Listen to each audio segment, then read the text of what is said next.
జోగులాంబ గద్వాల జిల్లా కేంద్రంలో గల వ్యవసాయ మార్కెట్ను మాజీ మంత్రి బీఆర్ఎస్ నాయకులు రైతు ఆత్మహత్యల అధ్యయన committee chairman Singireddy Niranjan Reddy BRS party నాయకులు బాసు హనుమంతనాయుడు మరియు పార్టీ నాయకులతో కలిసి వ్యవసాయ మార్కెట్ యార్డ్లో పర్యటించారు. రైతులకు గిట్టుబాటు ధరలు అందిస్తున్నారా లేదా అనే విషయాలను మార్కెట్ యార్డు సెక్రటరీ నరసింహులను రైతులను అడిగి తెలుసుకున్నారు.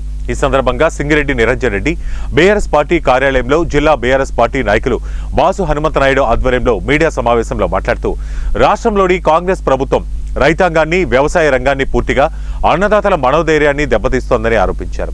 బీఆర్ఎస్ ప్రభుత్వం రైతులకు అన్ని విధాల అండదండగా నిలిస్తే ప్రస్తుత కాంగ్రెస్ ప్రభుత్వం రైతులకు గిట్టుబాటు ధరల కన్నా అధికంగా రైతులు పొందారని, ప్రస్తుత ప్రభుత్వంలో సగానికి తక్కువగా వ్యాపారులు కొంటున్నా ప్రస్తుత ప్రభుత్వం కాలయాపన చేస్తోందని విమర్శించారు.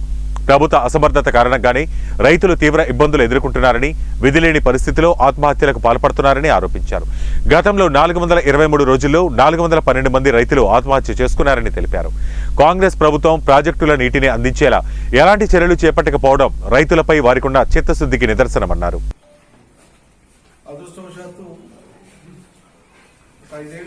తెలంగాణ రాష్ట్ర వ్యవసాయ శాఖ మంత్రిగా అవకాశం దొరికిన నాకు అద్భుతమైనటువంటి ఫలితాలను ఈ రంగంలో రాబట్టడానికి గొప్ప అనుభవం,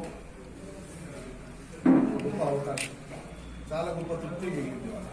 కానీ ప్రభుత్వాలు మారినా ప్రజల స్థితిలో వెనుకబాటు ఉండొద్దు అని కోరుకుంటాం. ఎవరైనా ఎందుకంటే వాళ్ళు మెరుగుండాలి, వాళ్ళు బాగుండాలని కోరుకుంటాం. అటువంటిది 9.5 ఏళ్ల పరిపాలన ప్రజలు అలవాటు పడిపోయి నీళ్ళకి ఇబ్బంది లేకుండా, కరెంటుకి ఇబ్బంది లేకుండా, పెట్టుబడికి ఇబ్బంది లేకుండా పండిన ధాన్యం పండిస్తుంటే ఆ పండినటువంటి ధాన్యం అమ్ముకునే కాడ ఇబ్బంది లేకుండా రైతులు ఏ రకమైన ఆందోళన అలజడి లేకుండా ప్రశాంతంగా ఉంది. నీళ్ళు అంటే ఏళ్ళకి నీళ్ళు వస్తాయి, కరెంట్ అయితే ఆ ఏళ్ళకి వస్తుంది, ఇబ్బంది లేదు. పంట పండిస్తే పొలానికి సర్కారు ఉంది. ఒకవేళ మార్కెట్కి పోతే మంచి ధర వస్తే సరిపోయి, లేదంటే సర్కారే సాయం చేస్తారనేటువంటి ధీమా, ఒక ధైర్యం ఉంది. కానీ అలా ఎటు చూసినా ఒక ఊరు, ఒక ప్రాంతం, ఒక నియోజకవర్గం కాదు, రాష్ట్ర వ్యాప్తంగా నెలకొన్నటువంటి పరిస్థితి చాలా గంభీరంగా, చాలా బాధాకరంగా, రైతులు ఆత్మవిశ్వాసం కోల్పోయేటువంటి విధంగా ఉంది.